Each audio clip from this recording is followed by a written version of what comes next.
English सीखना चाहते हो लेकिन ग्रामर की वजह से कंफ्यूज हो जाते हो, या फिर इंग्लिश बोलते हुए कॉन्फिडेंस नहीं होता, तो आज मैं आपको सिंपल तरीके बताऊंगी जहां ग्रामर की टेंशन भी नहीं होगी और कॉन्फिडेंस भी आएगा। Let's start.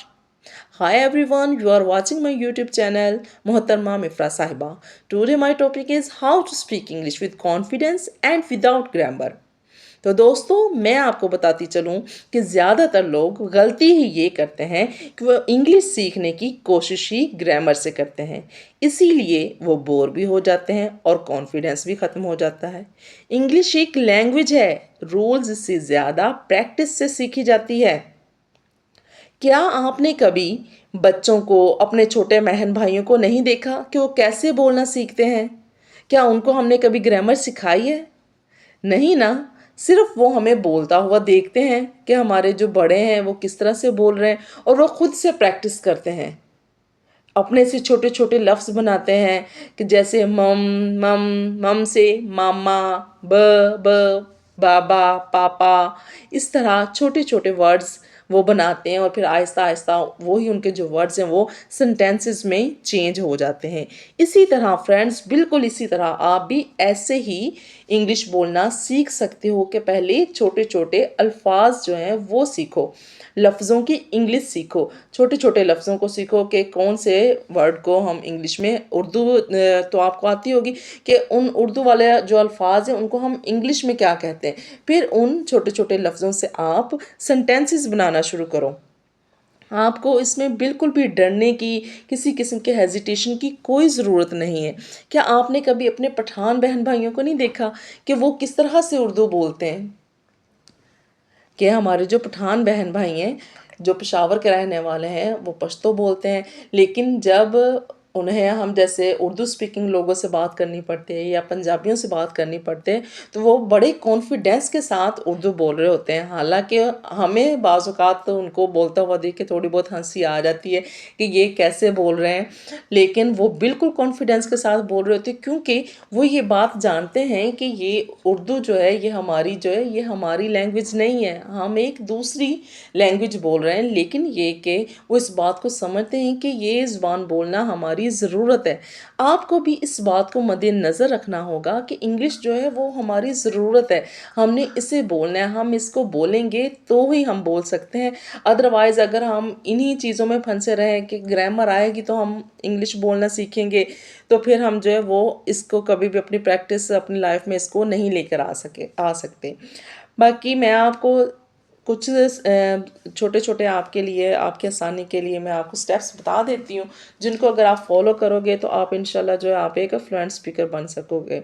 सबसे पहले हम उसमें देख लेते हैं कि हमें अपने डेली यूज़ के जो छोटे छोटे सेंटेंसेस हैं उनको हमें वो तैयार करना पड़ेंगे। जैसे छोटे छोटे सेंटेंसेस आप याद कर सकते हैं, I am going to, please give me water, या लेट्स गो टू स्कूल। ये बहुत छोटे छोटे सेंटेंसेस है और मैं अक्सर इस तरह के वो अपनी वीडियोस में भी ये छोटे छोटे सेंटेंसेस आपको बना के देती रहती हूँ। आप वो वीडियोस देख सकती हैं, वहाँ से आप ये छोटे छोटे सेंटेंसेस याद कर सकती हैं। ये छोटे छोटे सेंटेंसेस आप याद करेंगी, इनको बोलने की प्रैक्टिस करेंगी, तो खुद ही आपकी जो है वो आहिस्ता आहिस्ता प्रैक्टिस होती जाएगी, आपका एक्सेंट भी बेहतर होगा और आप जो है वो मज़ीद जो है वो लॉन्ग सेंटेंसेस भी बना सकेंगे। नंबर 2 पे हमारे पास आ जाता है लिसनिंग प्रैक्टिस। इसको हम लोग अक्सर इग्नोर कर देते हैं, हम इस पे फोकस नहीं करते। हमें लगता है कि बस हम रट्टे लगा लें, वर्ड्स सीख लें, सेंटेंसेस बना लें, ग्रामर कर लें, तो जो है वो हमारी इंग्लिश जो वो इम्प्रूव हो जाएगी। लेकिन ये एक हकीकत है कि जब तक हम अपनी लिसनिंग प्रैक्टिस पे हम फोकस नहीं करते, हम अपनी सुनने की सलाहियत को बेहतर नहीं बनाते, उतनी देर तक हमारी इंग्लिश इम्प्रूव नहीं हो सकती। तो इसके लिए हमें क्या करना होगा कि हम इंग्लिश कार्टून देख सकते हैं, शॉर्ट वीडियोस देख सकते हैं, या इंग्लिश ड्रामास भी देख सकते हैं कि उनको हम देखें और उनको समझें, तो उससे जो है उससे भी हमारी इंग्लिश जो वो इम्प्रूव हो सकती है। नंबर 3 पे आ जाते हैं स्पीकिंग विद कॉन्फिडेंस। अक्सर हमारी प्रॉब्लम इंग्लिश नहीं होती, बल्कि ये होती है कि लोग क्या कहेंगे। इट डज नॉट मैटर, इससे कोई फ़र्क नहीं पड़ता कि कोई क्या कहता है। हर रोज़ 5 मिनट के लिए ही सही, बेशक आप मिरर के सामने खड़े हो जाएं और आप इंग्लिश बोलें। सही या गलत की परवाह आप छोड़ दें, जब आप बोलेंगे तभी आपको बोलना आएगा। नंबर 4 पे है हमारे पास वोकैबुलरी जार। अपने वोकैबुलरी का एक जार बनाएं, अपने माइंड में अपनी डिक्शनरी बनाएं। कुछ अल्फाज याद करें, डेली बेस पे कुछ अल्फाज याद करें। 2-3 अल्फाज बेशक याद कर लें और फिर उनसे आगे 3-3 4-4 सेंटेंसेस बनाएं, ताकि आपको खुद से भी आपको सेंटेंस बनाने आ सकें। मिस्टेक्स से ना डरें, कि आप ये मत सोचें कि मेरे से गलती हो जाएगी तो क्या होगा। जब बच्चे चलना सीखते हैं तो क्या वो फ़ौरन से सीख जाते हैं? नहीं ना, वो भी तो गलतियाँ करते हैं, कई-कई दफ़ा बेचारे गिरते हैं दिन में और फिर कहीं जाके उनको जो है वो चलना आता है। इसी तरह से आप भी अपनी गलतियों से ही सीखोगे। मैं आपको एक बहुत ही इंटरेस्टिंग वाक़या सुनाती हूँ, जो मेरे टीचर का ज़ाती एक्सपीरियंस है।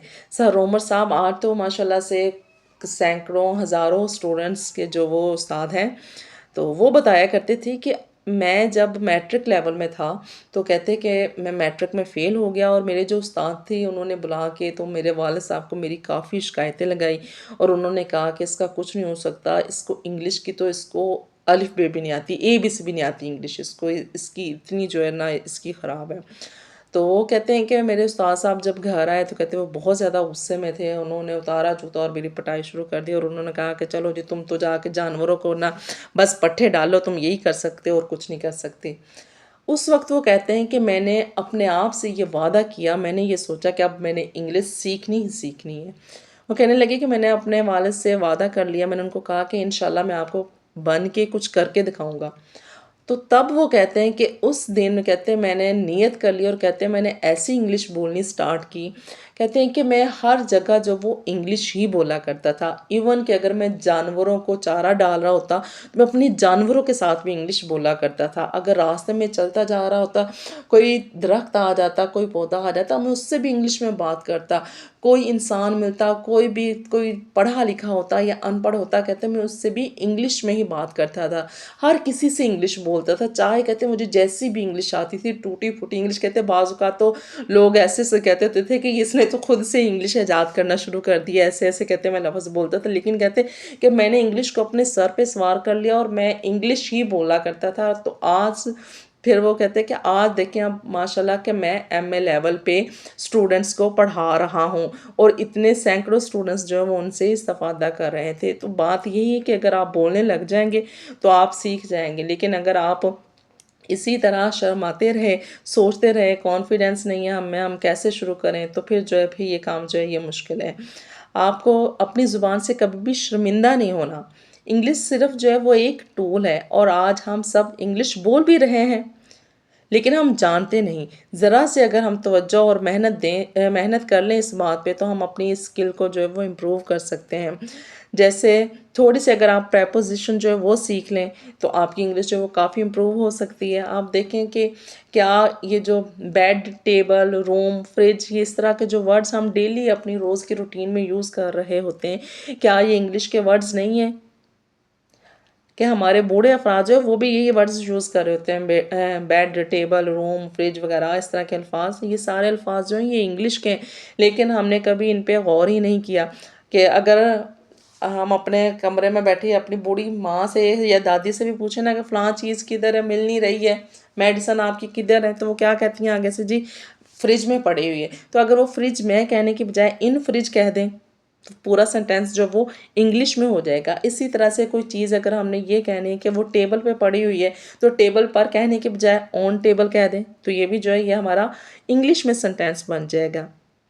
फ्रेंड्स, उर्दू हमारी कौमी ज़ुबान है, हमें इस पर फ़ख्र है, बट अनफॉर्चुनेटली हमारी ज़ुबान जो है वो उस तरह से वैल्यू हासिल नहीं कर सकी जो इंग्लिश की है।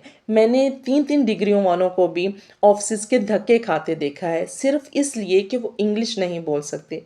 हमारी सोसाइटी में क्वालिफाइड उसी को तस्वर किया जाता है हु कैन स्पीक इंग्लिश। सो दोस्तों, ग्रामर की टेंशन छोड़ दीजिए, सिर्फ बोलना शुरू करें। कॉन्फिडेंस आपकी सबसे बड़ी स्ट्रेंथ है। आपको सिर्फ प्रैक्टिस की ज़रूरत है। आप प्रैक्टिस करेंगे तो आपको खुद ब खुद ही इंग्लिश बोलना आ जाएगा। आपकी इस जर्नी में मैं आपके साथ हूँ, इसीलिए तो मैं अपनी नेक्स्ट वीडियो लेकर आने वाली हूँ आपके लिए, जो कि है how to introduce yourself in English. तो उस वीडियो को देखना मत भूलिएगा। तब तक के लिए अल्लाह हाफिज़।